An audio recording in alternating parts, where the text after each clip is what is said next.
जैसे अस्पताल विचार के ज्यांना देशाच्या दुःखामध्ये मोठ्या मोठ्याने विजय केले ते डॉक्टर अमोल कोल्हे, शिवप्रकाश भोसले या ठिकाणी उपस्थित असलेले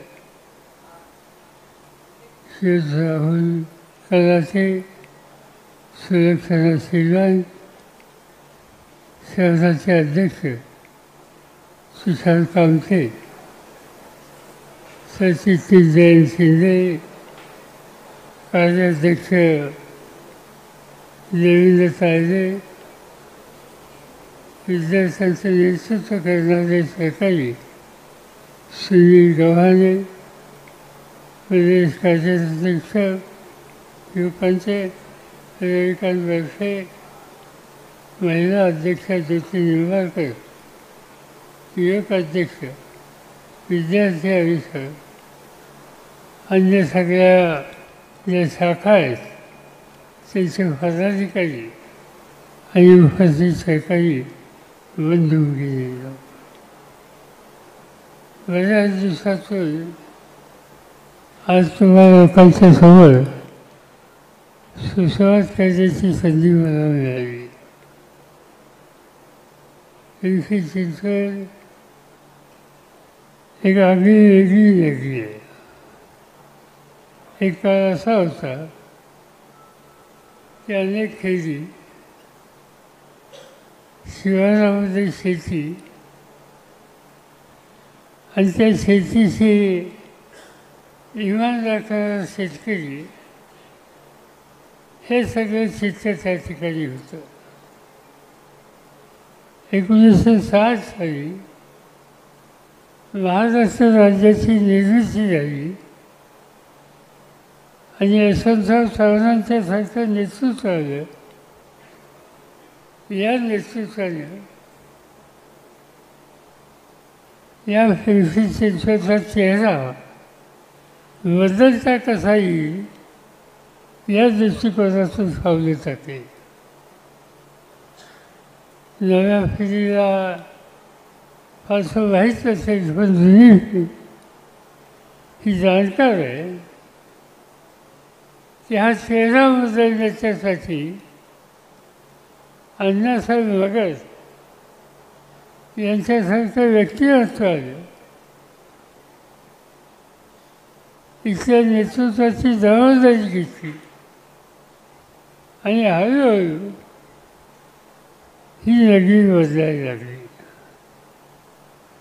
चव्हाण साहेबांची इच्छा होती एकेकाळी मुंबई ही देशाची औद्योगिक राजधानी होती. जे काही असेल ते कारखाने मुंबईमध्ये होते. मुंबई हे कष्टकऱ्यांचं शहर होतं. ही स्थिती बदलावी हा निकाल त्यावेळेच्या मुख्यमंत्र्यांनी केला आणि मुंबई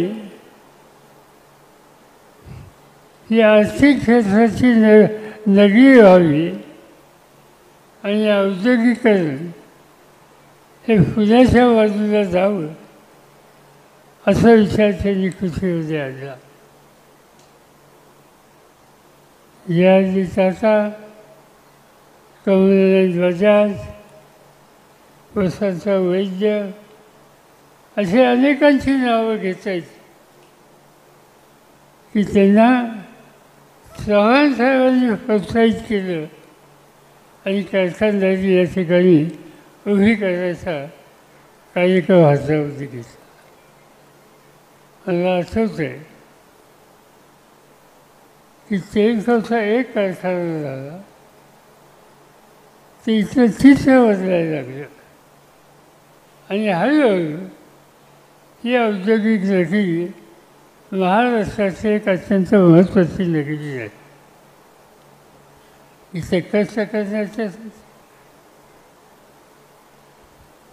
उत्पादन तयार करण्याच्यासाठी महाराष्ट्राच्या कानाकोपऱ्यातले लोक आले. हे शहर असं आहे की इथं प्रत्येक जिल्हा आहे.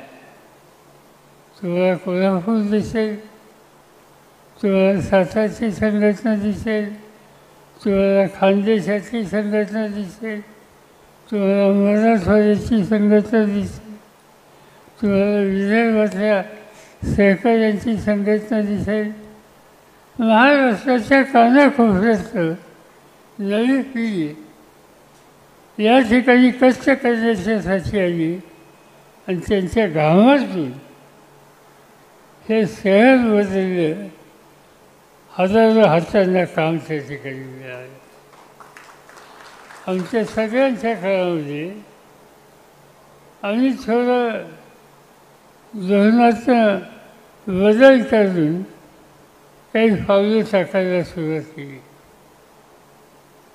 निवड सगळं लक्ष उद्योगाचं पिंपरी चिंचवड पुरतं सीमित ठेवून चालणार नाही. इथं प्रोत्साहन दिलं, पण यावरच माझ्याकडे राज्याची जबाबदारी होती. त्याला एक महत्त्वाचा निकाल मी घेतला आणि तो निकाल म्हणजे एकेकाळी मुंबई ही उद्योगनगरी, नंतरच्या काळामध्ये पिंपरी चिंचवड ही उद्योगनगरी.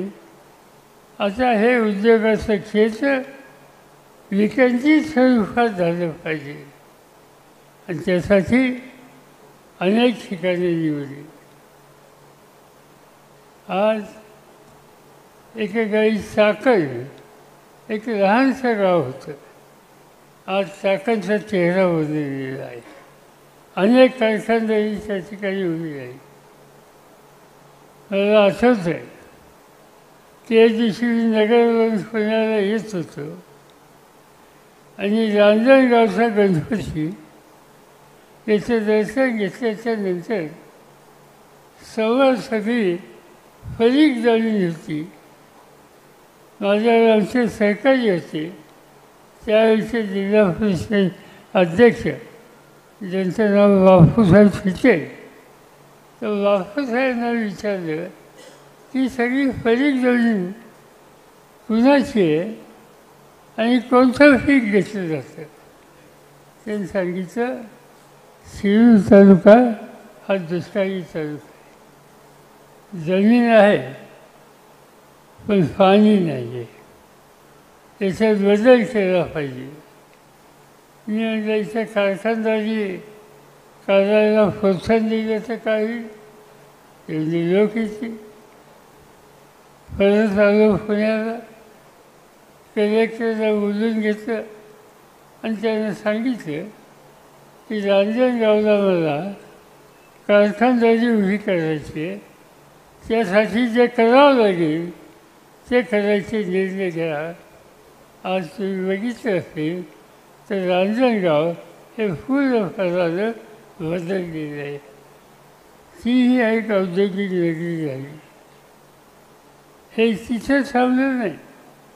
सासवडला उद्योग झाले, जेजुरीला उद्योग झाले, बारामतीला उद्योग झाले, खाली इंदापूरला उद्योग झाले, इकडे सिल्वरला उद्योग झाले.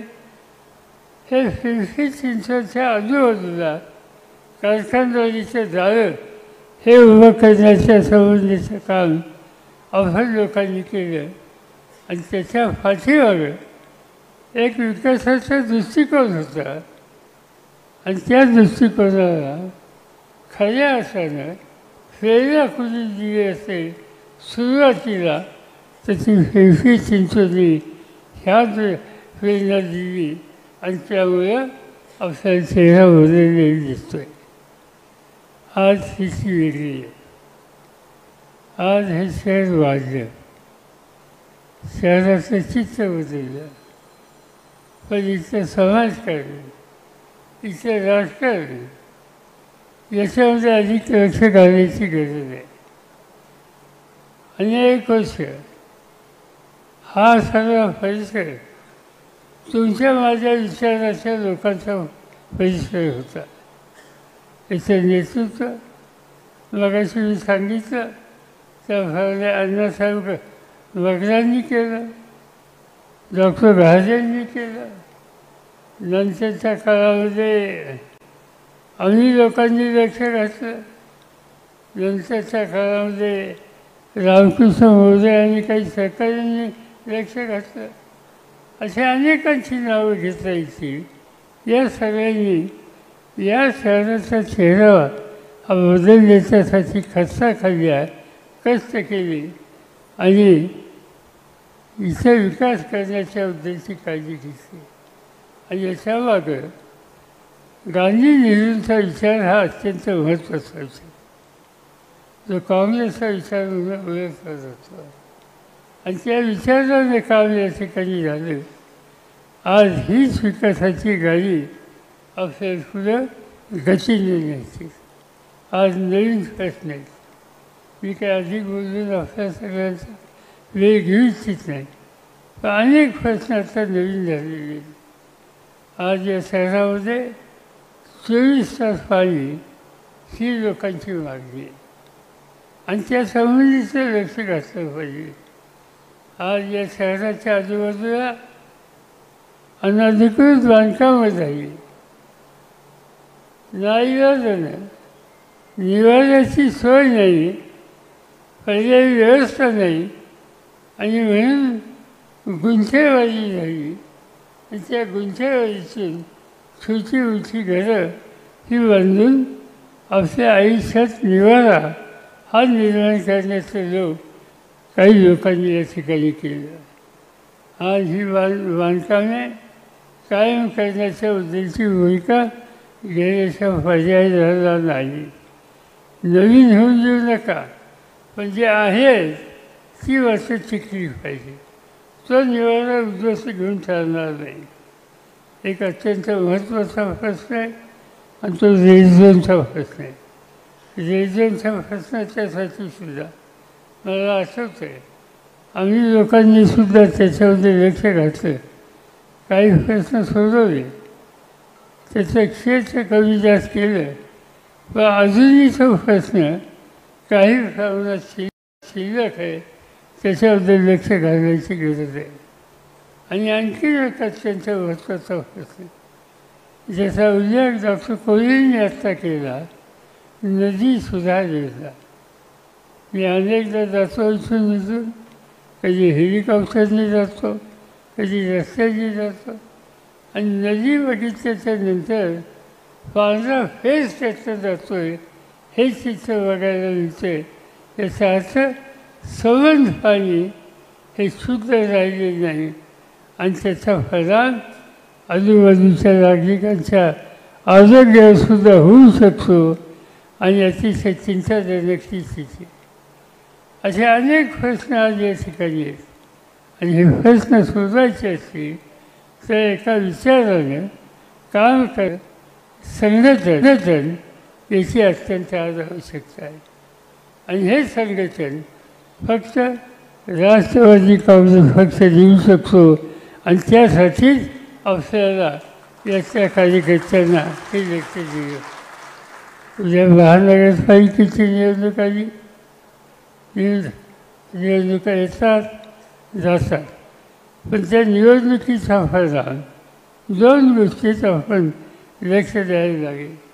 एक नवीन नेतृत्वाची फळी ही तयार करणं आणि त्या नव्या नेतृत्वाच्या फळीमधून विकासाच्या संबंधीचं कामकाज हे उभं करणं याच्यात लक्ष आज या ठिकाणी घालावं लागेल. नगरपालिका महानगरपालिका अनेक वर्ष काँग्रेसच्या विचारामध्ये, गांधी नेहरू यशवंतराव चव्हाण यांच्या विचारामध्ये होती. मध्यंतरी काही गडबड झाली आणि भाजपची सत्ता या ठिकाणी आली.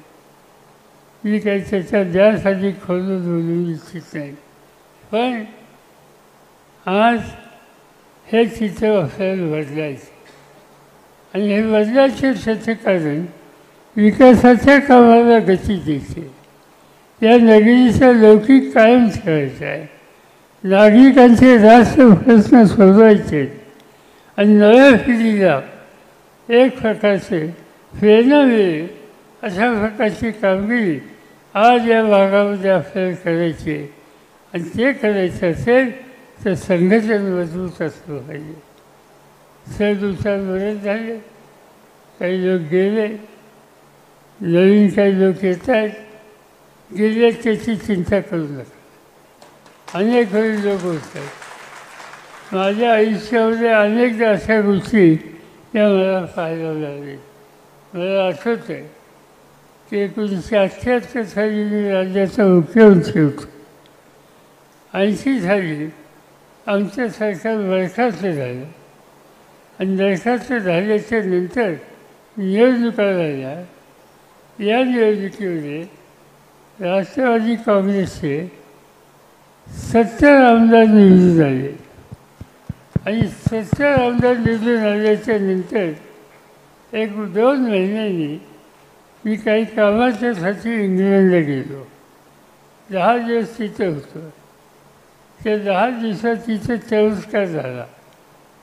त्या 70च्या पैकी 6 सोडून बाकी सगळ्यांनी पक्ष सोडला. मला असं आश्चर्य वाटलं. लोकांनी एवढा फाशीवर दिला, कार्यकर्त्यांनी कष्ट केली आणि निवडून आलेले आमदार पक्ष सोडून गेले.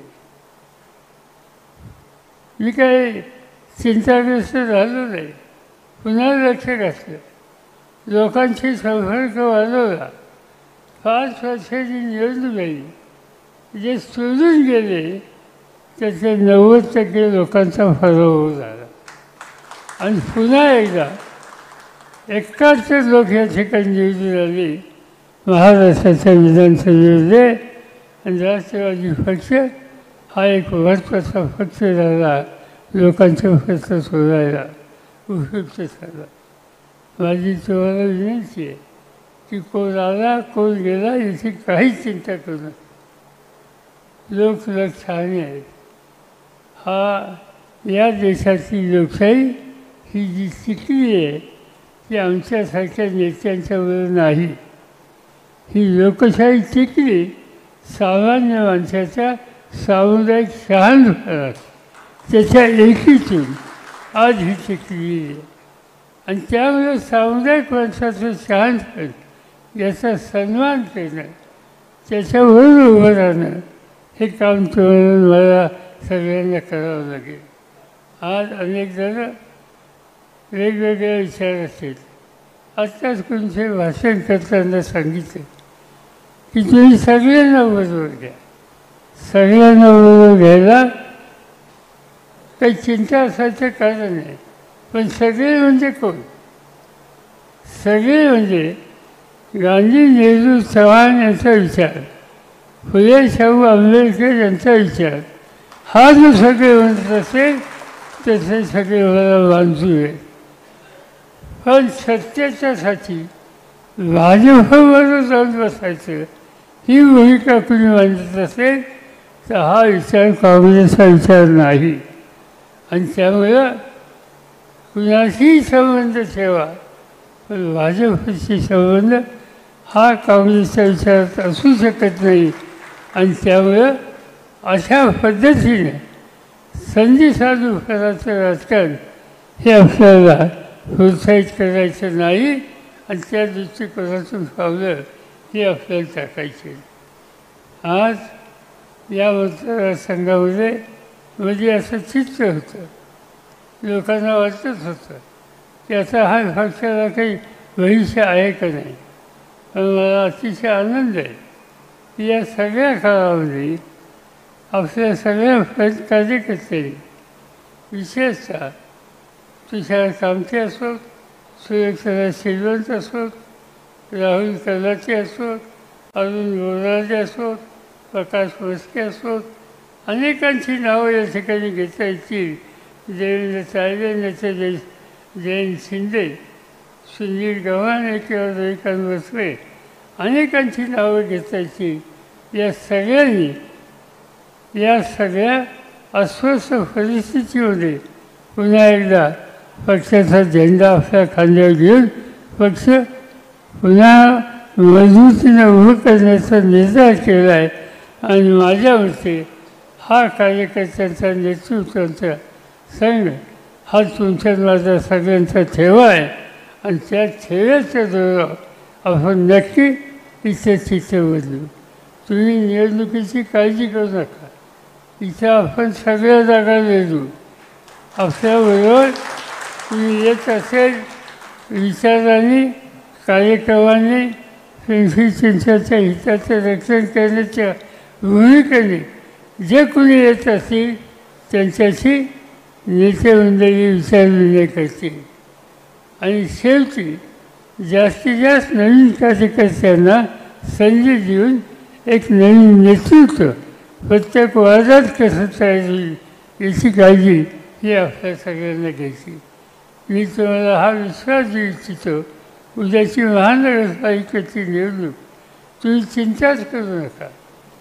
आपण सगळ्यांना फिरीला उभं करू. भगिनींना संधी याच्यामध्ये द्या देऊ आणि पुन्हा एकदा या ठिकाणी विचारानं काम करणाऱ्यांच्या हातामध्ये हे शहर आहे ही स्थिती निर्माण करू. मध्यंतरी या भागात या शहराच्या ज्यांनी वाचण्या केल्या नदीच्या पलीकडे एक नदीच्या अलीकडे रस्त्याच्या पलीकडे रस्त्याच्या पलीकडे आणि नवीन व्यवसाय हा सगळं राजकारणात सुरू झालेला आपण जो इथं व्हायला हे सगळं वातावरण स्वच्छ करायचं आहे. जसं नदी सुधार योजना त्याचा खराब पेट घालून तिथलं पाणी स्वच्छ होईल तसंच इथं नेतृत्वाचं सुद्धा एकंदर चित्र हे स्वच्छ करायचं आहे आणि ते करण्याच्यासाठी तुम्ही मी सगळेजण कष्ट करू हीच खात्री या ठिकाणी मी आपल्या सगळ्यांना देतो. मी तुम्हाला एक विश्वास देतो की याच्यात अधिक लक्ष घालण्याचं काम मी स्वतः आणि बाकीचे सगळे सहकारी राहतील. तुम्हाला फोडकं राहणार नाही. तुमच्या सगळ्यांच्या सामुदायिक शक्तीतून आपण पुन्हा एकदा हा पक्ष या ठिकाणी बांधू शकू. माझी एकच आग्रहाची विनंती नेतृत्वाला की तुम्ही सगळ्यांना बरोबर घ्या. ओबीसींना बरोबर घ्या. कामगारांना या ठिकाणी त्यांचे प्रश्न आहेत त्याच्यात लक्ष घाला. महिलांना संधी द्या. समाजाचे विविध घटक आहेत त्या सगळ्या घटकांना हे शहर माझं आहे हा पक्ष हा विचार माझा आहे ही तिची भावना त्यांच्या मनात तयार होईल. या पद्धतीनं आपण काळजी घेऊया. लोक तुमच्याबरोबर आहेत. पिंपरी चिंचवड आणि इथला जनमानस हा मला पूर्ण कळतो तो तुमच्याबरोबर आहे. फक्त तुम्ही तयारीत राहा. त्यांच्याशी समरस राहा. त्यांच्या सुखदुःखाशी त्यांच्या पाठीशी उभं राहा. तुम्हाला यश हे दिल्याशिवाय राहणार नाहीत. त्या यशाच्यासाठी तुमचा प्रोत्साहन या ठिकाणी मी करतो आणि माझे 2 शब्द सोडतो. क्या बात आहे. जोरदार टाळ्या वाजल्या पाहिजे सर्वांच्या. आणि साहेबांनी आवर्जून सांगितलंय की संघर्ष जितना बड़ा रहेगा